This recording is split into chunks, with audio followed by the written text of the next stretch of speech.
याकूब यीशु से मुलाकात की तैयारी करता है। पैदाइश उसका 32वां बाप। और याकूब ने भी अपनी राह ली और खुदा के फरिश्ते उसे मिले और याकूब ने उनको देखकर कहा कि ये खुदा का लश्कर है।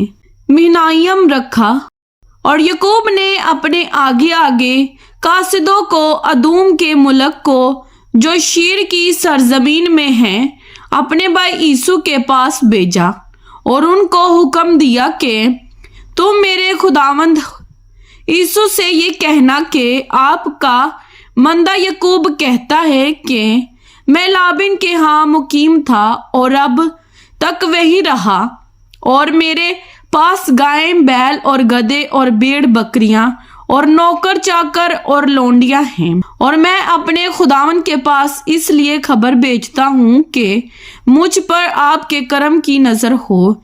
बस कासिद याकूब के पास लौट कर आए और कहने लगे कि हम तेरे भाई यीशु के पास गए थे, वो 400 आदमियों को साथ लेकर तेरी मुलाकात को आ रहा है। तब याकूब नहायत डर गया और परेशान हुआ और उसने अपने साथ के लोगों और भेड़ बकरियों और गाय बैलों और ऊंटों के 2 गोल किए और सोचा कि अगर यीशु एक गोल पर आ पड़े और उसे मारे तो दूसरा गोल बचकर भाग जाएगा। और याकूब ने कहा, ऐ मेरे बाप इब्राहिम के खुदा और मेरे बाप इसहाक के खुदा, ऐ खुदावन जिसने मुझे ये फरमाया कि तू अपने मुल्क को अपने रिश्तेदारों के पास लौट जा और मैं तेरे साथ भलाई करूंगा। मैं तेरी सब रहमतों और वफादारी के मुकाबले में जो तूने अपने बंदे के साथ बरती है बिल्कुल हिच हूँ, क्योंकि मैं सिर्फ अपनी लाठी लेकर इस यरदन के पार गया था और अब ऐसा हो कि मेरे 2 गोल हैं। मैं तेरी मिन्नत करता हूँ कि मुझे मेरे भाई यीशु के हाथ से बचा ले, क्योंकि मैं उससे डरता हूँ कि कहीं वो आकर मुझे और बच्चों को मां समेत मार ना डाले। ये तेरा ही फरमान है कि मैं तेरे साथ जरूर भलाई करूंगा और तेरी नस्ल को दरिया की रेत की इमानत बनाऊंगा जो कसरत के सबब से गिनी नहीं जा सकती।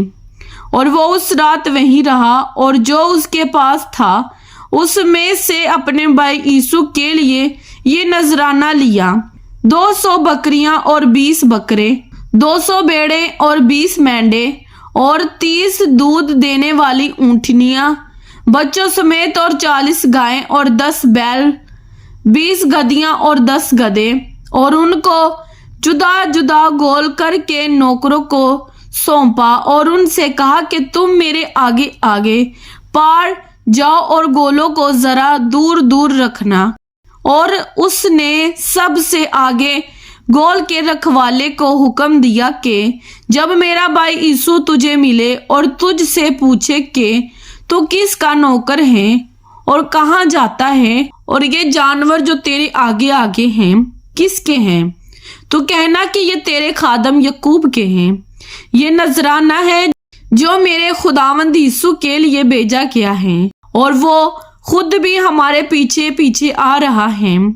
और उसने दूसरे और तीसरे को और गोलों के सब रखवालों को हुक्म दिया कि जब यीशु तुमको मिले तो तुम यही बात कहना और ये भी कहना कि तेरा खादम याकूब खुद भी हमारे पीछे पीछे आ रहा है।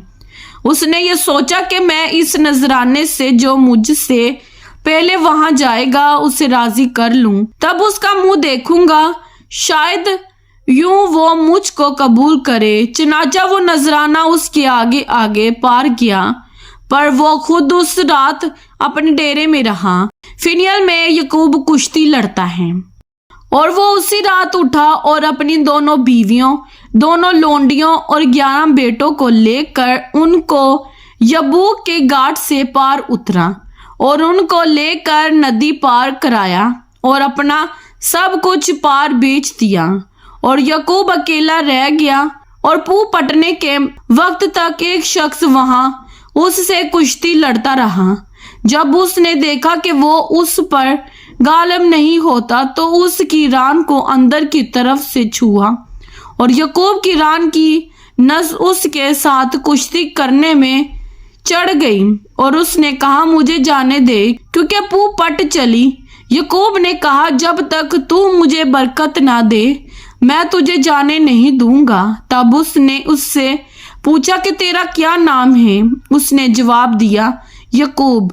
उसने कहा कि तेरा नाम आगे को याकूब नहीं बल्कि इस्राएल होगा क्योंकि तूने खुदा और आदमियों के साथ जोर आजमाई की और गालिब हुआ। तब याकूब ने उससे कहा कि मैं तेरी मिन्नत करता हूँ तू मुझे अपना नाम बता दे। उसने कहा कि तू मेरा नाम क्यों पूछता है? और उसने उसे वहां बरकत दी और याकूब ने उस जगह का नाम फिनियल रखा और कहा कि मैंने खुदा को रूबरू देखा तो भी मेरी जान बची रही। और जब वो फिनियल से गुजर रहा था तो आफताब तलू हुआ और वो अपनी रान से लंगड़ाता था। इसी सबब से बनी इसराइल उस नस को जो रान में अंदर की तरफ है आज तक नहीं खाते क्योंकि उस शख्स ने याकूब की रान की नस को जो अंदर की तरफ से चढ़ गई थी छू दिया था। कलाम पाक के पढ़े और सुने जाने पर खुदावंद की खास बरकत हो। खुदावंद का शुक्र हो। आमीन। खुदावंद आप सबको बरकत दे। आमीन।